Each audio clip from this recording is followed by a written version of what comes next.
নমস্কার বন্ধুরা, মণিদীপা ক্রিয়েশনে আপনাদেরকে অনেক অনেক স্বাগত। আজ পাট শাকের বড়া তৈরি করে দেখাবো। প্রথমে পাট শাকগুলো ভালো করে বেছে নিলাম, তারপর পাট শাকের শুধু আগাগুলো নিয়ে নিলাম এভাবে করে। আমি এভাবেই সবসময় বড়া করি, তাই আগাগুলো ভালো করে বেছে ভেঙে নিয়ে নিলাম। এখন এগুলো 5 মিনিটের মতো জলে ভিজিয়ে রাখবো, তারপর তুলে নেব, ভালো করে জলটা ছাড়িয়ে নেব। পাট শাকগুলো ধোয়া ভাজা হয়ে গেছে। এবার এদিকে আমি আতপ চাল ভিজিয়ে রেখেছিলাম, আতপ চাল বেটে নিয়েছি আর দিয়ে দিলাম পরিমাণ মতো হলুদ গুঁড়ো আর নুন। এবার একটা ব্যাটার তৈরি করে নেব।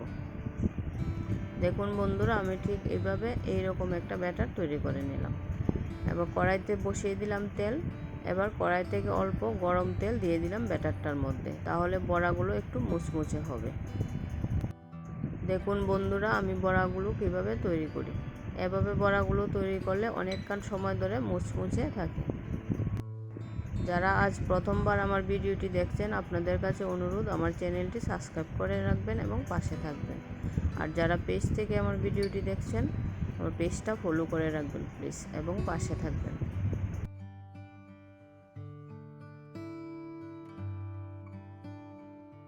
তৈরি হয়ে গেল আমার আজকের রেসিপি পাট শাকের বড়া। ভিডিওটি শেষ পর্যন্ত দেখার জন্য আপনাকে অসংখ্য ধন্যবাদ।